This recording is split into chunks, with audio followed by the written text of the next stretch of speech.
The locals told me the Appalachian woods had their own laws, unwritten rules carved into the soil long before any map was drawn. They warned me not to walk past the boundary where the pine trees grew too close together, where the daylight dimmed even at noon, where the wind carried voices that didn't belong to the living. I thought their fear was superstition wrapped in folk tales.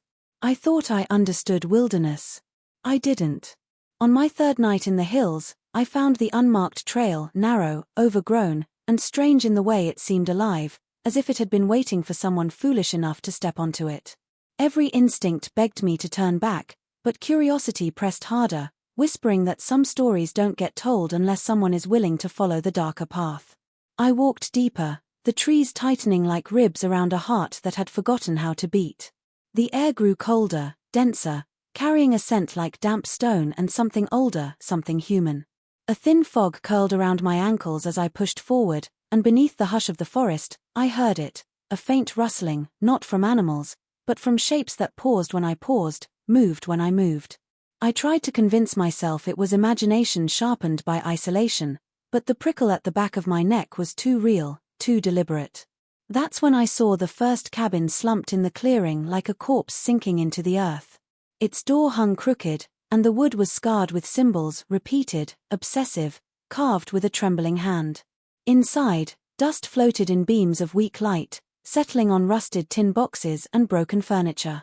When I reached for the box tucked beneath a collapsed shelf, the forest exhaled, as if relieved I had found what it wanted me to see. Inside were photographs, decaying, stained, and wrong. Faces stared back at me, pale, stretched, some with extra joints in their fingers, others with eyes too far apart, expressions fixed in a way that suggested not pain, but obedience. Each photo showed a new generation, and with each generation the faces grew more distorted, more inhuman, while remaining unmistakably connected. A family tree twisting into something the earth itself must have tried to bury.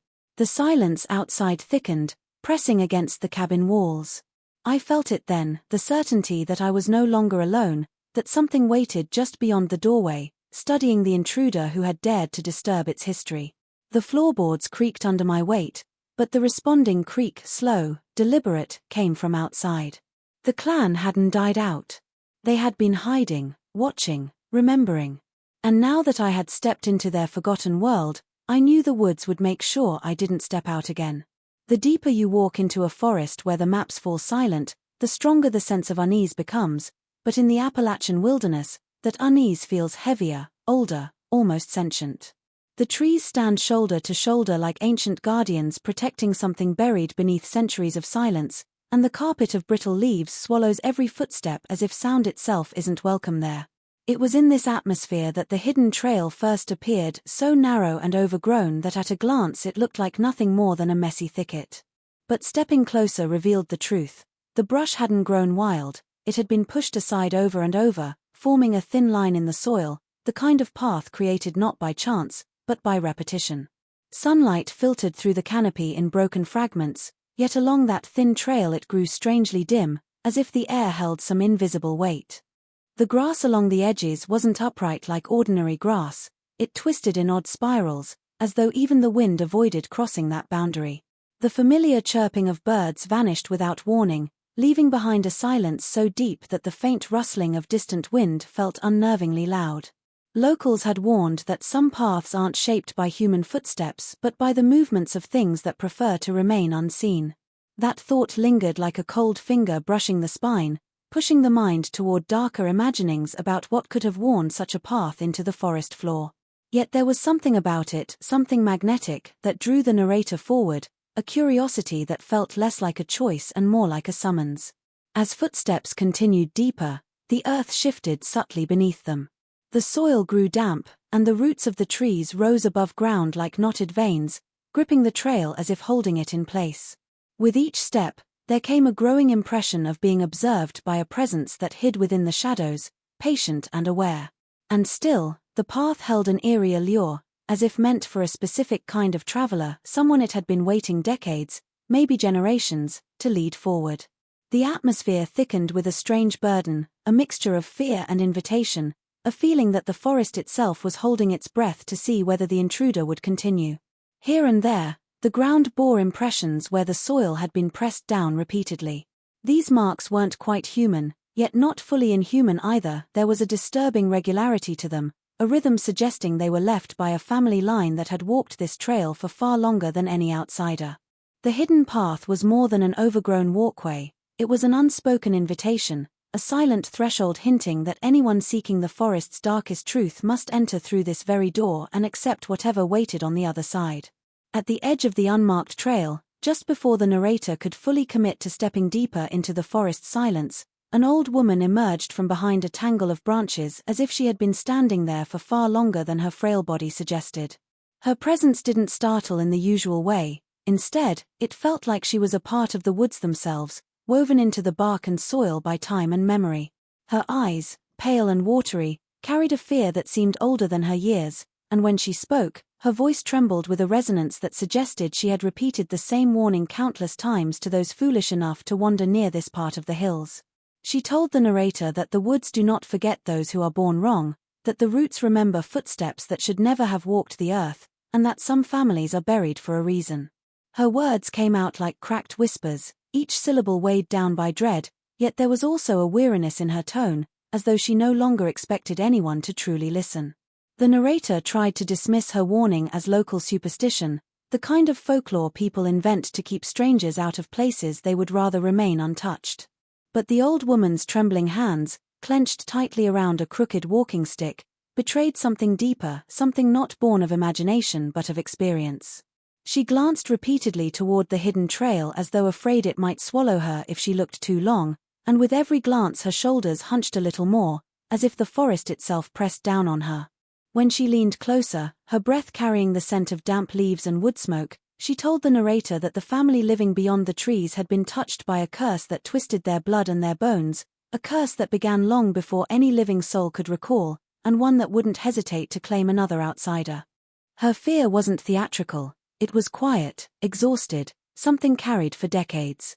She spoke of nights when strange shapes moved between the trees, when unnatural cries echoed far above the canopy, when children disappeared and were never spoken of again. She urged the narrator to turn back while there was still time, insisting that the forest didn't like new blood mixing with the old, that the family beyond the brushline were not like other people, that their silence was a warning, not a mystery to be unraveled. The narrator noticed her eyes darting to the shadows behind them, as if expecting something to emerge at any moment, and in that uneasy glance the gravity of her words settled heavily. Though her warning was simple, its meaning lingered like a cold wind. Once the woods mark someone, escape becomes nothing more than a fragile hope waiting to be extinguished. Deeper along the forgotten trail, the forest began to shift in quiet, unsettling ways, as though every step forward tugged the narrator further from the world he understood. The trees grew older, their trunks thick and darkened by age, leaning inward until the sky was reduced to narrow slivers of grey. Even the wind struggled to pass through the clustered branches, creating a stillness so complete that the narrator could hear his own heartbeat echo faintly in his ears. It was in this heavy silence that the abandoned cabin slowly revealed itself between the trees, its shape half collapsed and almost swallowed by ivy and moss. It looked less like a structure built by human hands and more like something the forest had tried to digest but never fully consumed. The cabin's roof sagged at one corner, allowing shafts of dim light to fall across its warped boards. The door hung open, held by a single rusted hinge, and moved only when the wind dared to touch it, though no breeze could be felt. The narrator approached cautiously, compelled by equal parts curiosity and dread. The wood smelled of rot and damp earth, yet beneath that scent was another, a faint, metallic trace that stirred an instinctive discomfort, as if it had seeped into the walls from something long forgotten. Inside, the shadows gathered in the corners like pools of stagnant water, and the floor felt uneven underfoot, swollen from years of rain and weather. As the narrator stepped deeper inside, his eyes adjusted to the dim light, revealing strange markings carved into the walls, the beams, even the edges of the doorframe. They were not random scratches but deliberate shapes, repetitive symbols cut with desperate, shaking strokes.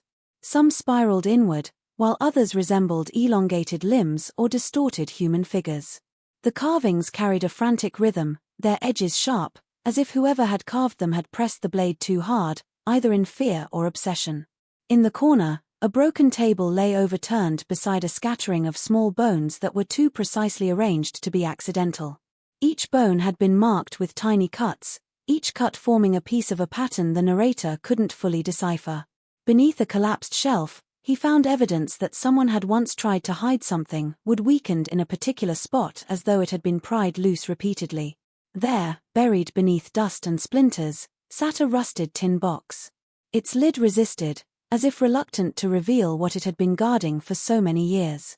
When it finally opened, the narrator saw more than just old belongings. He saw remnants of a life lived in isolation, fear, and something far darker. The cabin was not merely a ruin, it was a witness, a silent archive of a family's descent, its walls etched with secrets the forest had tried but failed to keep buried forever. Inside the rusted tin box, carefully stacked and yellowed with age, the narrator discovered a collection of photographs that seemed to pulse with a life of their own, as though the images themselves were watching. The pictures were worn at the edges, some corners torn or folded, and the paper had absorbed the musty scent of the cabin over decades, yet the faces captured within them were impossibly clear. Each photograph depicted members of a single family, yet the more the narrator studied them, the more disturbing the similarities became. Pale, almost translucent skin, eyes that seemed to stare past the camera into something deeper, and features that twisted slightly in ways that felt wrong yet strangely consistent across generations. In some photos, hands were elongated or fingers bent at unnatural angles, and in others, heads were set in positions that defied ordinary anatomy. The progression from one generation to the next suggested not merely aging but deformation, as though some invisible force had sculpted their bloodline into something increasingly unnatural over time. The arrangement of the photos suggested a chronology, beginning with a couple in the earliest image, standing rigidly against the backdrop of the hills. Their expressions were stern, unwelcoming, almost like sentinels of a secret they could not escape. Behind them, faint outlines of trees and structures hinted that their isolation had already begun. They were never meant to be part of a larger world. As the narrator flipped through the next generations, the images revealed children growing into adults with subtle distortions, then adults into parents whose appearances were undeniably twisted, and finally to figures whose forms seemed almost inhuman, yet unmistakably related. There was a rhythm to the lineage, a cruel symmetry that implied intention, as if the blood itself carried a weighty, malevolent design. A shiver traveled down the narrator's spine as he noticed small, handwritten annotations in faded ink along the margins. Dates, names, and cryptic phrases accompanied the photos, warnings or perhaps explanations, though their meaning was elusive.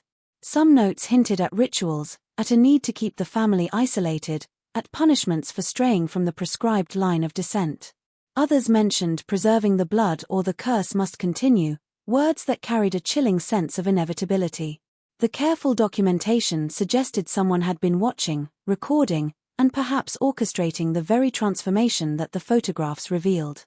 The thought that generations of people had been subjected to some hereditary manipulation, intentional or otherwise, was almost too much to comprehend. As the narrator sat in the cabin, the silence of the forest pressing against the walls, he felt the weight of countless eyes, those captured forever in the photographs, studying him. Each turn of the image brought a growing sense of connection, as if the family, though long removed from the world, was aware that someone had finally uncovered their hidden history. The photographs were more than memories, they were a testament to survival, to isolation, to a bloodline trapped by forces far older and darker than any ordinary curse, and the narrator began to understand that he had not merely found images, he had found the living, breathing echo of 7 generations' torment. As the narrator lingered in the cabin, the forest outside seemed to respond to his presence in ways that were impossible to ignore. The familiar sounds of the woods, birds calling, leaves rustling with the wind, the occasional snap of a twig had all vanished. In their place was an unnatural silence so complete it felt almost oppressive, pressing against the walls of the cabin and seeping through the floorboards.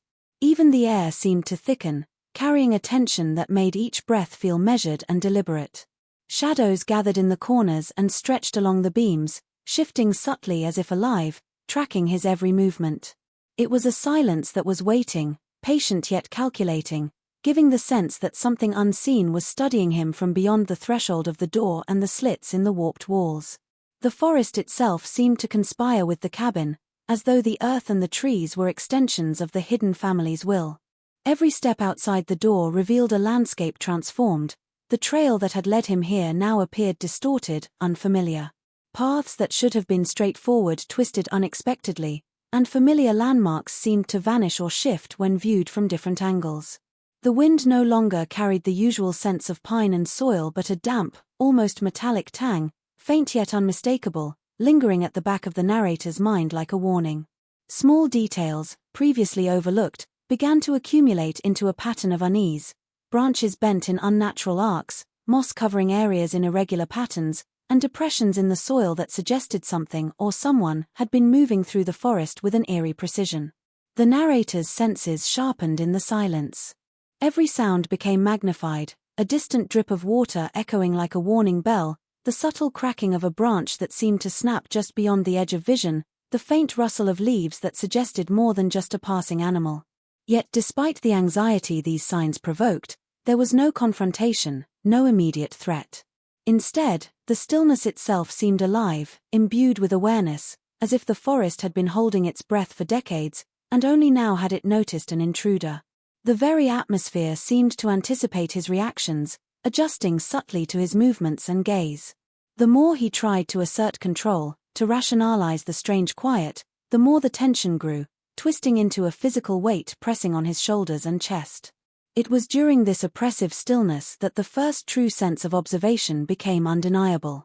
Eyes, whether human, animal, or something else entirely, seemed to follow him. They moved with him through the underbrush, peered from behind the gnarled roots of trees, and lingered in the dark hollows between branches. The forest was no longer just a backdrop, it was an active participant in the hidden family's world, a silent accomplice to the life that persisted deep within. And in that unnatural hush, the narrator realized that whatever had been watching, waiting, and recording these movements was not passive, it was aware, intelligent, and patient, understanding far more than any ordinary creature of the woods should, marking his presence in ways he was only beginning to feel. The first encounter came without warning, sudden and impossible to fully comprehend. As the narrator moved cautiously along the narrow trail that wound through the dense Appalachian undergrowth, a movement caught the corner of his eye, swift, unnatural, and deliberate. At first, he thought it must be an animal, a deer perhaps, darting through the shadows, but the shape did not move like any creature he had ever seen.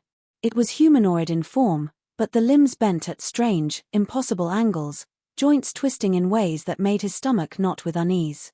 Its skin, pale and mottled, seemed almost to shimmer in the dappled light, blending with the shadows yet standing out in a way that made the figure horrifyingly distinct. It paused, frozen for a heartbeat, then moved again with a speed and fluidity that defied natural gait, slipping silently through the trees as though gravity itself bent to its will. The narrator froze, heart hammering, struggling to reconcile the sight before him with the logical explanations his mind demanded.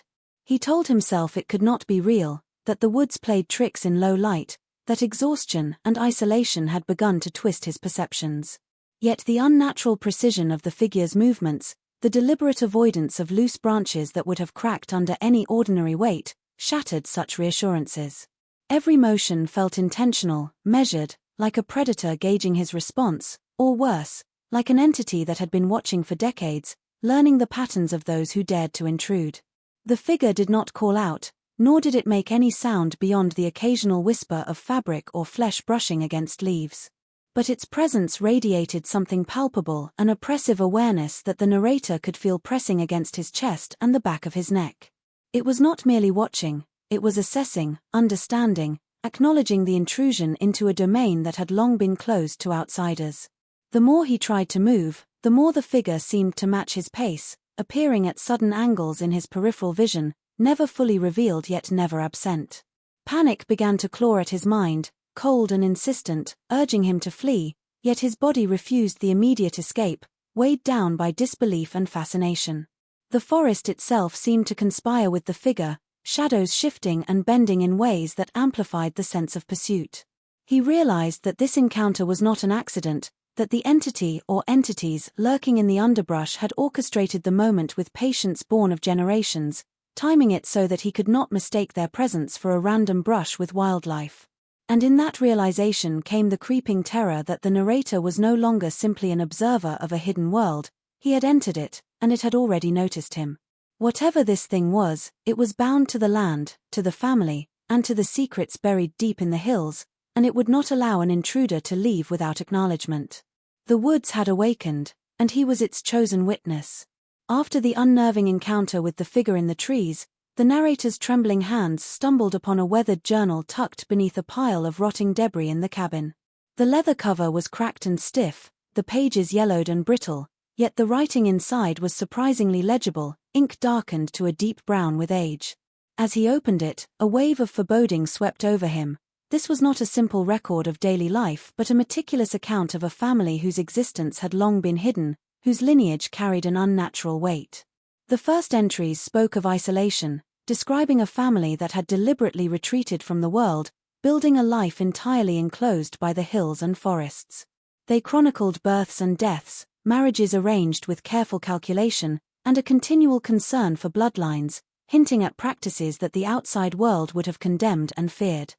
As the narrator read on, the tone of the entries shifted from mundane documentation to something darker, almost obsessive. The author, one of the long-dead ancestors, referred repeatedly to a purity that must be preserved, a lineage that could not mingle with outsiders without consequence. There were mentions of deformities and illnesses that recurred across generations, described in clinical detail yet framed as natural outcomes of a family bound by its own twisted rules. Occasionally, the pages were marred with frantic scrawls, warnings and reminders to future generations to remain secluded, to avoid the eyes of strangers, to keep the bloodline intact. The obsession was not just with survival, but with control, a deliberate molding of flesh and fate over decades. The deeper the narrator delved into the journal, the more he realized that it was both a confession and a manual, a blueprint for sustaining a lineage trapped in its own curse. There were accounts of rituals, simple and grotesque, meant to ensure the continuation of the family line and the suppression of any deviation. Names of ancestors were listed alongside descriptions of their physical peculiarities, and sometimes cryptic notes suggested that those who strayed too far or attempted to resist were met with consequences that went unspoken but were clearly feared. The journal spoke of an almost supernatural influence, a belief that the hills themselves watched, that the family's fate was intertwined with the forest, and that deviation from the prescribed path would invoke calamity. With each page, a horrifying clarity emerged. This was not merely a record of people living in isolation, but a ledger of a bloodline bound by obsession, fear, and a relentless drive to perpetuate a curse that had endured for 7 generations. The words felt alive, whispering across time, bridging the centuries between the reader and the long-hidden family. The narrator could feel the weight of that history pressing down, a palpable tension that seemed to seep from the journal into the cabin itself. The entries revealed not only the origins of the curse but the meticulous care and calculated cruelty that had maintained it, leaving the chilling impression that the family's twisted legacy was far from dormant and that the forest had been silently complicit all along. As night descended over the Appalachian woods, the forest transformed into something alien, a place where familiar laws of nature seemed suspended and every shadow held a secret intent. The narrator, huddled in the cabin with the journal and photographs beside him, began to sense that the isolation of the forest was not merely geographical, it was deliberate, a protective shroud maintained by unseen observers who had watched this place for decades. The temperature dropped sharply, the air growing thick and damp, pressing against skin and lungs like a living weight. Outside, the wind fell silent, and with the absence of its familiar rustle came a stillness so complete it became almost tactile, as though the very earth was holding its breath. In that silence, whispers began, soft, indistinct at first, carried on a current the narrator could not see. They were too fleeting to identify, rising and falling like voices at the edge of hearing, but their intent was unmistakable. Someone, or something, was moving among the trees, circling, assessing. At first, he tried to rationalize it. Perhaps the whispers were the wind threading through the hollowed trunks, or animals stirring in the underbrush. Yet the forest betrayed him in subtle ways. Shadows shifted against the edges of his vision, gliding unnaturally, disappearing when he looked directly at them, and then reappearing just out of reach. The faintest crunch of undergrowth, the occasional snap of a branch, suggested a presence moving with a precision and patience that no ordinary creature could sustain. It became evident that the forest itself was alive in a way he could feel rather than see, and that its inhabitants, whatever they were, had begun to acknowledge him, measuring his intentions, testing his resolve, silently orchestrating his experience within their domain. The whispers grew bolder, blending into a pattern of movement. Branches swayed though the air was still, leaves rustled though no wind passed, faint impressions of feet pressed into the soil appeared where no human could have stepped, suggesting a coordinated awareness just beyond the firelight. Panic, cold and insistent, gripped the narrator, yet he could not leave, not immediately. The forest had closed in, guiding him along its concealed corridors while keeping him within reach of its hidden watchers. Every instinct screamed to run, yet the careful arrangement of these movements conveyed a warning more terrifying than any attack. The forest, the cabin, and the long-hidden family were aware of him, and their patience was deliberate. Through the darkness, he caught glimpses of shapes, figures hunched and moving silently, flitting between trees, observing, never revealing themselves fully. Their presence was coordinated, deliberate, a collective consciousness that seemed to stretch through the woods, linking shadow to shadow, whisper to whisper. It became undeniable that the forest was not merely a backdrop, but a stage for something living, patient, and cunning.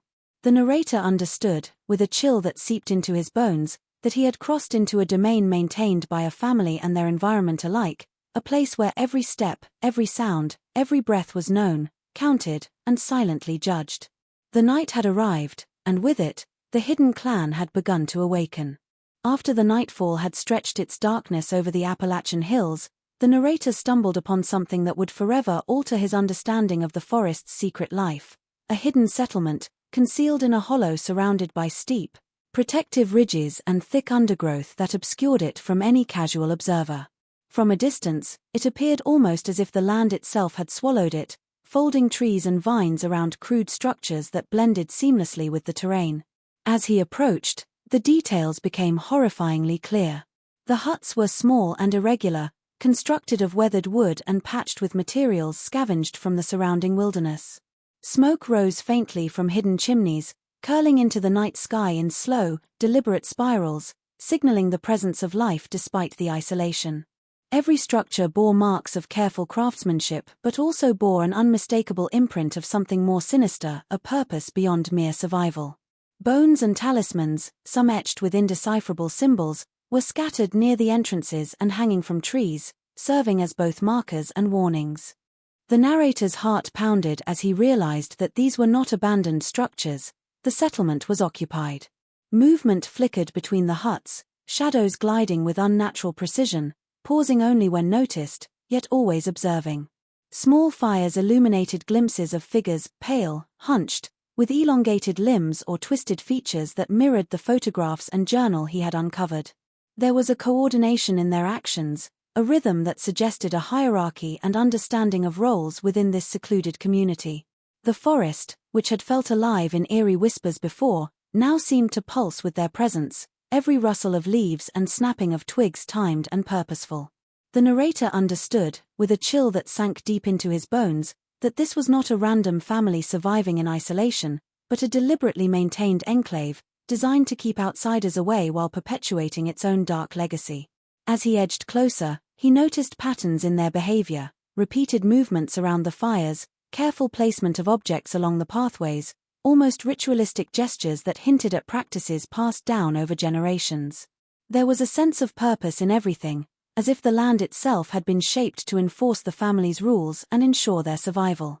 The talismans and bones were not merely protective, they were messages, records, and warnings all at once, embedded into the settlement to preserve the knowledge and fear that had sustained the clan for centuries. It became clear that the hidden settlement was both a sanctuary and a prison, a locus where the family's twisted bloodline continued undisturbed and where the forest acted as both guardian and enforcer. The realization struck the narrator with an unbearable weight. He had discovered the beating heart of the secret he had only glimpsed through photographs and journal entries. The clan was alive, thriving, and intricately bound to the land, and every step he had taken in the forest had been leading him here. The settlement was proof that the family's legacy was not a relic of the past, but an ongoing, deliberate cultivation of isolation, control, and the perpetuation of a bloodline that had been twisted for generations, watching and waiting for anyone foolish enough to intrude. As dawn approached, the forest seemed to shift once more, transforming from a place of lurking shadows into something almost sentient, aware of the narrator's every hesitation. The hidden settlement he had discovered the night before now lay behind him like a heartbeat in the woods, pulsing with silent vigilance, and the paths he had taken to reach it no longer aligned with memory or expectation. What had seemed straightforward in daylight now twisted unnaturally, trails looping back on themselves, landmarks appearing in places they could not have been before.